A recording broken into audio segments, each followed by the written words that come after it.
안녕하세요. 사사의 사람 사는 이야기 오늘의 사연입니다. 안녕하세요. 저는 현재 62살인 이연숙이라고 합니다. 저에게는 2살이 많은 남편과 30살이 넘은 자식들이 있어요. 27살에 결혼을 해서 큰딸을 낳았고 2년 뒤에는 작은 딸을, 그 다음 해에는 막내 아들을 낳았죠. 어느덧 35살이 된 큰딸 경아는 이미 결혼을 해서 예쁜 손녀를 키우고 있어요. 그리고 작은 딸 진아와 막내 아들 수혁이는 저와 함께 살고 있습니다. 저희 집은 3명의 자식들로 인해서 항상 시끄러웠어요. 아이들이 서로 다투거나 소리를 질러대서 시끄러운 것이 아니라 자잘자잘한 시끄러운 일이 종종 있었습니다. 1997년 IMF가 터지던 해에 저희 집은 여느 집들처럼 위기가 왔어요. 남편은 다니던 직장을 그만둘 수밖에 없었고 저희는 정말 눈앞이 깜깜했습니다. 당장 써야 할 생활비도 부족한 상태였고 그 이외에 지출이 필요한 상황에서도 돈을 쓸 수가 없는 상황까지 오게 되었죠.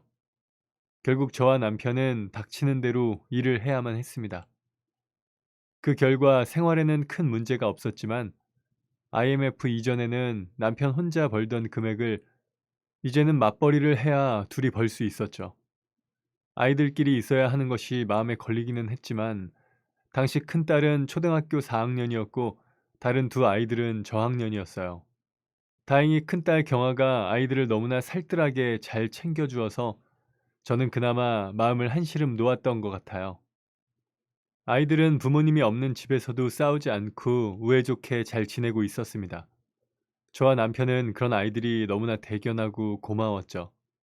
그렇게 저희는 일에만 집중을 할 수 있었고 열심히 일을 한 결과 그나마 빠른 시간 안에 위기에서 벗어날 수 있었습니다. 사업하던 사람들은 집을 날린 경우도 많다 하던데 우리는 남편이 다니던 직장을 그만둔 거였고 그때 막 집 대출금을 모두 갚은 상태였기에 들어오는 돈이 넉넉하지 않아도 생활할 수 있었죠. 물론 아이들에게 좋은 과외를 시켜주거나 원하는 물건을 마음 놓고 다 사줄 수는 없었어요. 아무래도 아이가 셋이다 보니 그만큼 써야 하는 돈이 많았으니까요. 아이가 한 명 있는 집은 그 아이에게만 돈을 쓰면 되지만 저희는 3명에게 똑같은 돈을 써야 했기 때문에 빠듯한 것은 사실이었습니다. 그러나 과외는 못 시켜줘도 단과 학원 정도는 보내줄 수 있었네요. 그렇게 세월이 흘러 큰딸이 대학교를 입학했고 등록금을 내는 것이 조금 부담이 되어 경아는 학자금 대출을 받아서 학교를 다녔습니다. 어렸을 때부터 저와 남편에게 정말 많은 도움을 주었던 경아는 저희에게 최대한 손을 벌리지 않으려고 하는 것 같았어요. 아무래도 장녀라는 책임감이 있었겠죠. 그래서인지 학교를 다니면서 아르바이트를 하여 본인 용돈은 직접 벌어서 쓰기도 했습니다. 그리고 경아가 3학년이 되었을 때쯤 진아가 전문대에 입학을 했죠. 진아는 2년만 학교를 다니면 되었기 때문에 상대적으로 부담이 덜 되더군요. 그렇게 몇 년 후 2010년에 두 딸이 대학을 모두 졸업을 하고 막내 아들이 군대를 가면서 휴학을 하니 숨통이 트이더군요. 아이들이 대학을 가자 들어가는 돈이 생각보다 많았거든요. 경아는 졸업을 하자마자 바로 취업을 했고 남은 학자금 1년치는 본인이 갚겠다며 열심히 일을 했습니다. 그리고 진아도 학교에서 연결을 시켜준 회사로 취업을 성공하여 돈을 벌었죠. 그리고 막내 아들은 전역을 하고 다시 집으로 돌아왔죠. 수혁이는 군복무가 끝나자마자 복학을 했고 금방 졸업을 앞두게 되었습니다. 그때 수혁이는 취업을 위해 여러 노력을 열심히 했어요. 그러나 성적이 그다지 좋지 못하고 쌓아둔 스펙도 없었기 때문에 취업이 쉽지는 않아 보였습니다. 계속해서 취업 준비 기간을 겪던 수혁이는 많이 지쳐 있었죠. 그런 아들에게 둘째 딸이 공무원 시험을 공부해 보는 것이 어떻겠냐고 권유를 했습니다. 진아는 아무래도 학교에서 연결시켜준 회사에 비정규직으로 일을 하고 있었기 때문에 안정적인 직장에 대한 로망이 생긴 것 같았어요. 막내는 그 이후에 누나와 열심히 이야기를 주고받더니 졸업하자마자 7급 공무원 준비를 시작했습니다. 사실 공무원 시험이라는 것이 워낙 경쟁률이 높다 하기에 걱정이 많이 되었어요. 그러나 열심히 공부하는 아들을 믿어보기로 했죠. 오랜 기간 답답하긴 했지만 본인은 얼마나 힘들었을까 싶어 묵묵히 그 시간을 기다려 주었네요. 그렇게 인내의 시간을 보낸 몇 년 후 저희 집에는 겹경사가 났습니다. 30살이 된 큰딸 경아가 결혼을 했고 다음해 예쁜 딸아이를 출산했어요. 그리고 또 그 다음 해에 무려 4년이라는 시간 동안 시험 준비를 했던 아들이 29살에 드디어 공무원 합격을 했고 둘째 진아의 결혼식까지 잡혀 있었죠. 저희 가족은 그 무렵 웃음이 끊이지가 않았었어요. 그동안 아이들을 키워오면서 위기의 시간도 많았는데 그 끝에 이런 행복이 찾아온 것 같아 정말 가슴 벅찼습니다. 저와 남편이 노력을 한 것이 헛되지 않았다는 것을 증명해 주는 것 같았죠. 저희 가족은 다른 사람들이 너무나 부러워하는 집안이 되었습니다. 아들은 합격 후 연수를 받았고 곧 임용을 앞둔 상황이었습니다. 그리고 명절날 큰딸 내외가 방문을 해서 온 가족이 모여 식사를 하고 있는데 벼랑간 수혁이가 표정이 매우 안 좋아지더군요. 슬쩍 보니 휴대폰을 보고 심각해진 것 같아 무슨 일이 있냐고 물어보았더니 아무 일도 아니라고 대답했죠. 그리고는 전화를 하고 오겠다며 자리를 비웠습니다. 그때까지만 해도 별다른 일은 아니겠거니 하며 그냥 넘어갔어요.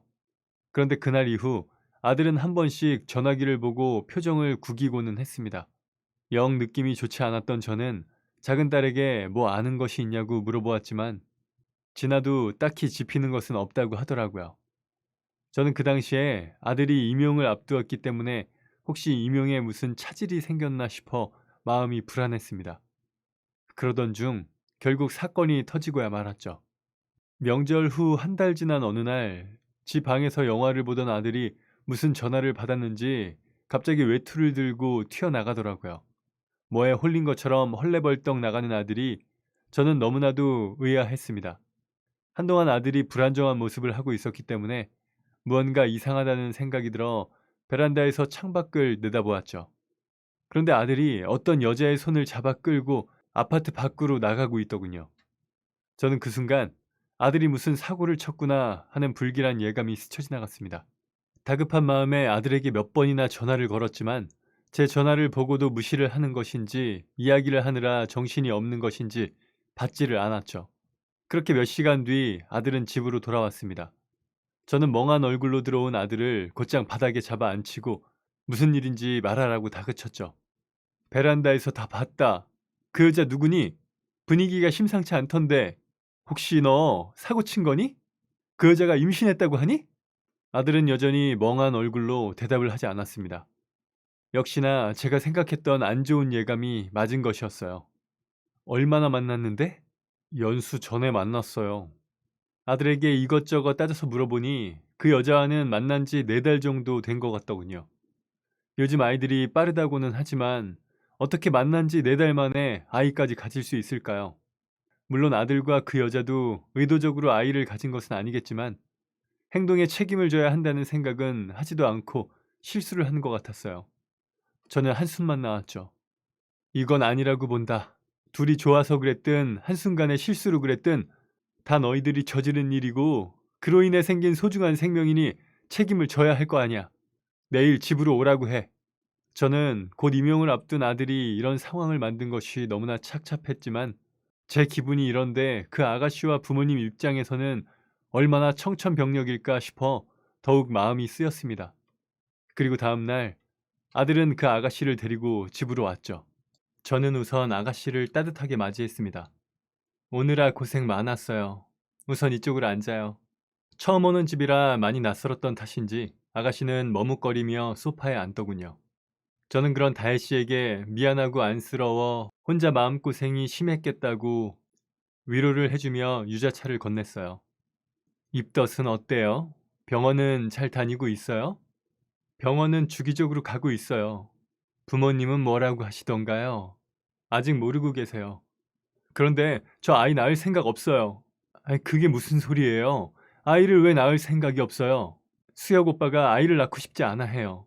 전 고개를 떨구며 이야기하는 달씨를 보고 너무나도 무책임한 막내에게 화가 났습니다. 아무리 짧게 만난 인연이라고 해도 자신의 아이를 품고 있는데 낳고 싶지 않다고 했다는 수혁이에게 정말 실망스러웠죠. 저는 우선 달씨를 돌려보내고 아들과 둘이 이야기를 했습니다. 너 그러면 진짜 천벌받아. 다른 사람도 아닌 너 아이를 임신한 거잖아. 그리고 이제 너 임용 앞두고 있는데 다혜 씨가 화나서 기관에 찌르기라도 하면 어쩌려고 그래? 아들은 저의 말을 가만히 듣고만 있을 뿐 아무 말도 하지 않았습니다. 아직 이 상황을 받아들이지 못하는 것 같았어요. 4년 동안 공부만 하며 임용만을 바라보던 아들이 갑자기 책임져야 할 가족이 생기니 두려움을 느끼는 것 같았죠. 그러나 그렇다고 해서 책임이 사라지는 것은 아니었습니다. 저는 그날 곧장 큰딸에게 전화를 해서 이 일을 이야기했고 경아는 당장 집으로 달려와 막내의 뒤통수를 후려치더군요. 뒤늦게 이야기를 전해들은 둘째 역시 막내에게 쓰레기 같은 놈이라며 나무랐죠. 남편 역시 아들에게 책임을 질 줄 알아야 한다고 혼을 냈고 막내는 결국 온 가족에게 비난의 말을 듣게 되었습니다. 저는 다음날 직접 다혜 씨에게 연락을 해서 만나기로 했습니다. 그리고 그간의 사정을 모두 듣게 되었죠. 다혜 씨는 임신 사실을 알고 긴 고민 끝에 수혁이에게 연락을 했다고 해요. 일단 아이를 만든 남자와는 상의를 하는 것이 맞다는 생각을 한 것이었죠. 하지만 막내는 자신의 아이를 임신했다는 다혜 씨의 연락을 받고는 곧장 다혜 씨의 전화번호를 차단했다고 하더라고요. 그 무책임한 태도에 화가 난 다혜 씨는 휴대폰 영업소를 다니는 친구를 통해 우리 집 주소를 알아냈다고 하더군요. 물론 불법으로 알아낸 것이라서 마음에 걸리기는 했지만 이렇게까지 해서라도 막내와 꼭 만나야겠다는 마음을 먹었다고 했죠. 그리고 집 앞으로 찾아와 막내에게 연락을 했던 것이었습니다. 막내는 다혜 씨가 자신의 집까지 찾아올 줄은 몰랐을 테고 당황한 나머지 무작정 다혜 씨를 아파트 밖으로 끌고 나간 것이었어요. 그 모습을 제가 창문 밖으로 본 것이었죠. 다혜 씨는 그 자리에서 수술비와 위자료를 달라고 했고 막내는 그런 다혜 씨에게 꽃뱀이라고 했다더군요. 그런 막내에게 정말 화가 났다고 하더라고요. 돈이 없어서 달라고 한 건 아니에요. 저는 엄마가 돌아가셨고 아빠는 지방에 계시지만 고등학교 졸업하고 서울로 올라와 대학도 좋은 성적으로 졸업했고 좋은 회사에 취업도 했어요. 처음부터 혼자 조용히 처리할 수도 있지만 아이는 저 혼자 만든 게 아닌데 적어도 아이 아빠와 상의를 해야 한다고 생각해서 연락한 거였어요. 사실 저는 다혜 씨의 말을 듣고 모든 말이 다 이해가는 것은 아니었어요. 조금 의문이 생기는 부분이 있었지만 그렇다고 그것을 다 꼬치꼬치 캐묻는 것은 두 번 상처 주는 일인 것 같아 묻지 않았습니다. 그저 다혜 씨에게 그래도 아이를 낳아야 하지 않겠냐고 설득을 했죠. 다혜 씨는 그런 저의 말을 듣고 눈물이 그렁그렁 하더니 자신도 마음이 너무 괴롭다고 하더라고요. 하지만 아이의 아빠가 아이를 원하지 않으니 낳을 엄두가 나지 않는다며 아빠 없이 아이를 혼자서 키울 자신은 없다고 하더라고요. 저는 그날 다혜 씨에게 사는 곳의 주소를 받고 혹시라도 힘든 일이 있으면 언제든 연락을 하라고 했습니다. 그리고 집에서는 수혁이를 설득하면서 다혜 씨에게는 건강을 챙기는 메시지를 종종 보내곤 했죠. 그럴 때마다 다혜 씨는 기분 좋은 답장을 보내곤 했습니다. 막내는 온 가족의 성화에 못 이겨 다혜 씨와 연락을 주고받는 듯 했지만 어째서인지 계속 지지부진하게 구는 것이 마음에 들지 않아 저는 결국 수혁이를 크게 나무랐습니다. 너 같은 놈이 공무원이 된다고? 내 속으로 널 낳은 것이 부끄러웠던 것은 처음이다. 너 그렇게 책임감 없는 녀석이었어? 애는 다혜 혼자 만들었니? 너 그러다 다혜가 아이 낳고 나중에 네 애라고 찾아오면 그땐 어떻게 할 건데? 사람이 행동을 했으면 마땅한 책임을 져야 할 거 아니야? 너 내가 이렇게 가르쳤니? 막내는 저의 말을 묵묵히 듣고만 있다가 돌연 주저앉더니 폭탄 발언을 했습니다. 다혜, 저랑 사귀던 여자 아니에요. 뭐? 무슨 소리야 그건 또? 나이트에서 만난 사람이에요. 나이트라니 무슨 소리야 너? 저는 막내 입에서 나온 말의 뜻을 곧장 이해하지 못하여 어버버 하고 있었습니다. 그때 옆에서 함께 듣고 있던 진아가 한마디 하더군요. 나이트? 야, 너 그럼 그 여자하고 원나잇 했다는 거야? 야, 너 미쳐도 단단히 미쳤구나. 그럼 꽃뱀한테 물린 거잖아. 어쩐지 집으로 쳐들어오질 않나 애를 안 낳는다니 돈을 내놓으라니 이제야 앞뒤가 딱딱 들어맞네. 엄마, 걔 꽃뱀이야 꽃뱀. 저는 너무나도 황당한 마음에 정말 아무 말도 하지 못했습니다. 그동안 여자친구라고 알고 있던 다혜 씨가 그저 나이트에서 가볍게 만난 여자였다는 사실이 믿기지가 않았어요. 수혁이는 그제서야 모든 사실을 저희에게 털어놓았습니다. 그러니까 몇 달 전 수혁이는 친구들과 함께 나이트를 갔다고 하더군요. 그곳에서 보게 된 다혜 씨가 마음에 들었고 둘은 가벼운 마음으로 데이트를 한 것이었죠. 그러다가 잠자리를 갖게 되었고 그 한 번으로 아이가 생긴 것이었습니다. 수혁이는 그 후로 몇 번이나 다혜 씨에게 연락을 했으나 답장이 없어서 그냥 차였나 보다 하고 넘어갔다고 하더라고요. 그런데 4달 후 다혜 씨에게 다시 연락이 와서는 덜컥 임신 소식을 들은 것이었죠. 따져보면 그때쯤 그 여자와 잠자리를 가진 것은 사실이나 아무 연락 없다가 임신 소식을 전해오니 덜컥 꽃뱀이라는 생각이 들었다고 하더라고요. 저는 아들의 말을 듣고 머릿속이 어지러웠습니다. 지난번 다혜가 저에게 그간의 일을 이야기해 주었을 때 모든 말이 다 이해가 가지 않았던 이유는 이 아이들이 정식으로 만나는 연인이 아니었기 때문이었어요.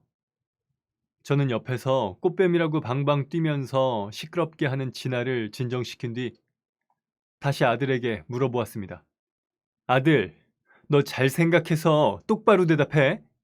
그 아이, 네 애가 아닌 거 확실해? 아니, 그게 제 아이일 수도 있어요. 저는 확신이 서지 않는 듯 고개를 들지 않는 막내 아들을 보면서 지난번 다혜와 나누었던 이야기를 곰곰이 생각해 보았습니다.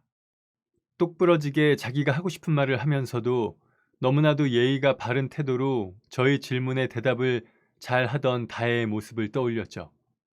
엄마가 봤을 땐 다혜가 그렇게 함부로 구는 아이 같지는 않은 것 같은데 네 생각은 어떠니? 사실 저도 잘 모르겠어요.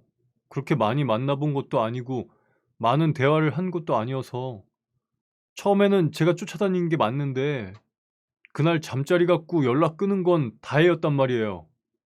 야, 너 그거 꽃뱀이라니까? 연락을 왜 안 받았겠어? 나중에 돈 뜯어 먹으려고 그러는 거 아니야? 아우, 정신 나간 놈. 걸려도 그런 애한테 걸리냐? 진아, 넌 좀 조용히 해. 저는 둘째의 말대로 다혜가 꽃뱀이라고 하기에는 뭔가 이해가 안 갔습니다. 멀쩡한 집에 살면서 좋은 직장까지 다니고 있는 다혜가 돈을 목적으로 수혁이를 만났다는 것 자체가 모순 같았죠. 꽃뱀이라 하는 것은 결국 돈이 목적일 테니까요. 그리고 저는 다혜를 몇 번 만나보진 않았지만 그 아이의 눈빛과 행동에서 신뢰를 느꼈습니다. 그래서 아들에게 다혜와 진지하게 이야기를 해보라고 했어요. 잠자리 후에 왜 연락을 끊었는지 물어보라고 했죠. 이미 물어봤어요. 그런데 저랑 성급하게 잠자리를 가진 게 너무 창피했대요.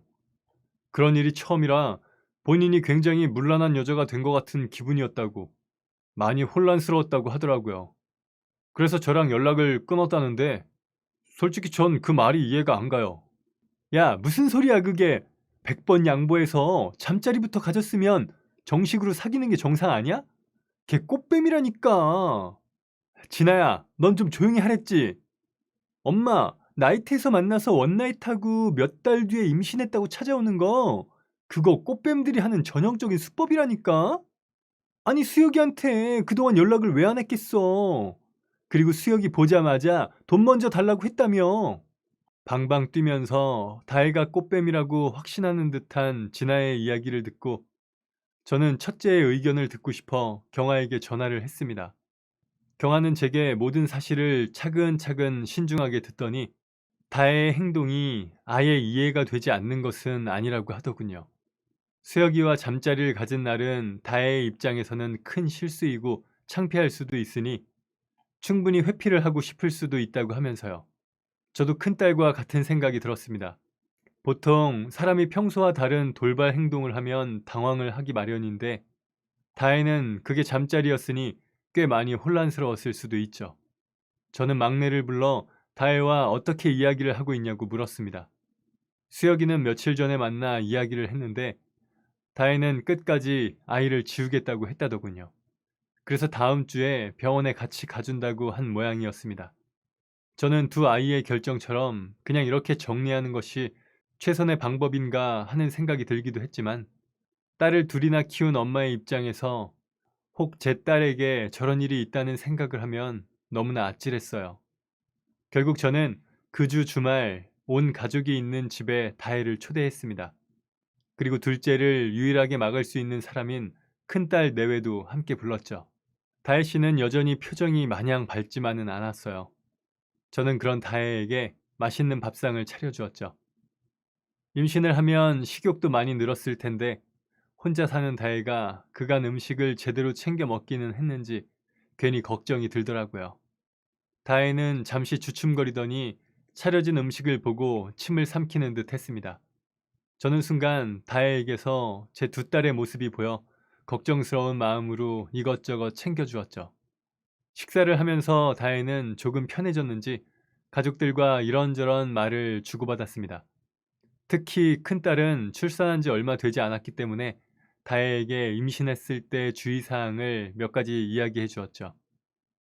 다혜는 밥을 먹으면서 경아의 조언을 귀 기울여 듣는 것 같았습니다.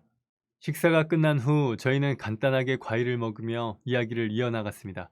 경아의 아이와 놀며 해맑은 미소를 짓는 다혜를 보고 저는 참 예쁘다는 생각을 했어요. 요즘 이런 방법으로 성공하기 참 힘들다던데 다혜 너는 거의 다 성공했네? 운이 좋았지? 운이 좋았지. 우리 가족이 너무 착해서 다 넘어가지고 그치? 저는 계속해서 다혜에게 비아냥거리는 진아의 옆구리를 쿡 찔렀어요. 아 엄마는 왜 나한테만 그래? 막말로 저 뱃속애가 우리 수혁이 애라는 보장도 없잖아. 순간 밝은 미소를 띠고 있던 다혜의 얼굴이 다시 어둡게 변했습니다. 저는 진아의 입을 틀어막고 다혜를 바라보았어요. 너무 미안한 마음에 신경 쓰지 말라고 말해주었지만 다혜의 굳은 표정은 풀리지 않았죠.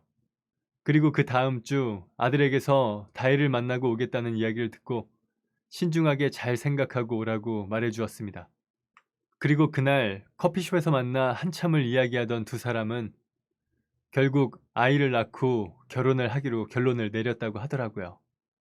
막내의 결혼 소식을 들은 둘째는 절대 안 된다며 수혁이를 말렸지만 저는 다혜에게 어차피 둘째는 곧 결혼을 할 테니 신경 쓰지 말라고 하며 달랬습니다. 그렇게 임신 5개월이 되어서야 다혜의 아버님과 상견례를 했습니다. 사돈어른 역시 적잖이 충격을 받으신 것 같았지만 이내 다혜를 꼭 안아주시더군요. 딸을 굉장히 사랑하고 믿으시는 것 같았죠. 그리고 며칠 뒤 아이들은 혼인신고를 했습니다. 우선 점점 배가 불러오는 다혜가 혼자 사는 것은 힘들 것 같아 저희 집으로 들어오라고 했습니다. 다혜가 다니는 회사와 저희 집이 많이 멀지가 않아서 다행이었죠. 그리고 두 달 뒤 둘째 진아가 예정되어 있던 결혼식을 했고 그해 여름에 다혜가 아들과 똑같이 생긴 손녀를 낳았습니다. 저는 너무 예쁜 손녀를 보고 누가 봐도 수혁이 딸이라고 생각했어요. 수혁이의 어릴 적 모습과 너무나도 닮아 있었거든요.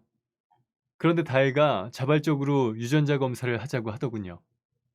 저는 검사가 필요하지 않을 만큼 수혁이와 똑 닮은 아이를 보고 그럴 필요 없다고 했는데 며느리가 단호하게 이야기하더라고요. 아니에요, 어머니. 혹시 모를 오해의 씨앗은 없애야죠. 아마도 다혜의 마음 깊은 곳에 얼마 전 결혼한 둘째가 한 말이 가시가 되어 남아있는 것 같았습니다. 그렇게 아이와 수혁이는 유전자 검사를 했고 예상대로 아이는 수혁이의 딸이 맞았죠. 다혜는 검사 결과가 나오자마자 둘째에게 검사지를 보여주었어요. 진아는 그 검사지를 보더니 할 말이 없는지 고개를 들지 못하더군요. 그동안 제가 못 믿어오셨던 건 이해할 수 있어요. 그런데 아무 잘못 없는 아이는 그런 말 들을 필요 없잖아요. 그날 이후 진아는 다혜를 보는 꼬인 시선을 풀기는 했지만 지속적으로 다혜를 찌르는 말을 하곤 했죠. 한 번은 심하게 말하는 진아를 크게 나무랐더니 다혜가 괜찮다며 되려 저를 말리더군요. 그렇게 다혜를 향한 의심의 끈을 놓지 못했던 둘째는 지금 난임병원을 다니는 중이네요. 물론 엄마로서 진아가 병원을 다니는 것이 마음이 아프지만 그때 마음 좀 곱게 썼으면 어땠을까 하는 아쉬운 마음도 들더라고요. 그렇게 무사히 결혼을 한 아들 내외는 순탄하게 잘 살았습니다. 저는 며느리가 몸을 최대한 빨리 회복할 수 있게 도와주었죠. 그리고 다혜가 복직을 하게 된 후로는 제가 손녀를 돌보아 주었습니다. 물론 아들과 며느리가 도우미를 붙여주어서 크게 힘들진 않았어요. 남편도 손녀가 예뻐서 어쩔 줄 몰라 하며 손녀 바보가 되었죠. 그리고 두 사람은 손녀의 돌잔치를 하고 난 뒤 늦가을에 조촐한 결혼식을 올렸습니다. 저처럼 나이가 조금 있는 사람들이 보기에는 아들과 며느리의 만남이 이해가 가지 않을 수도 있어요. 하지만 그 또한 세대가 변해가면서 오는 문화적 차이일 수도 있다는 생각이 들더군요. 요즘 아이들은 휴대폰으로 소개팅을 하기도 한다더군요. 저는 요즘 아이들의 모든 것을 다 이해할 수는 없지만 그렇다고 제 기준에서 이해가 되지 않는 것들이 잘못된 것이라고 말할 수는 없는 것이겠죠. 어디에서 어떻게 만났건 아들과 며느리는 하늘이 맺어준 천생연분인 것 같습니다. 그 후 두 사람이 따로 나가서 사는 게 좋을 것 같아 분가를 시키려고 했더니 다혜가 저와 같이 살고 싶다고 해서 일단은 보류를 했습니다. 그리고 현재 며느리는 둘째를 임신 중이고 다음 달이면 출산을 앞두고 있죠. 저는 우리 집에 큰 행복을 가져다 준 며느리에게 너무나 고마울 뿐입니다. 앞으로 저희 아이들 가족 행복하게 잘 살라고 응원해 주세요. 긴 글 읽어주셔서 감사합니다. 네, 오늘 사연은 여기까지입니다. 사람 사는 이야기 채널 구독과 좋아요, 알람 설정 부탁드립니다. 감사합니다.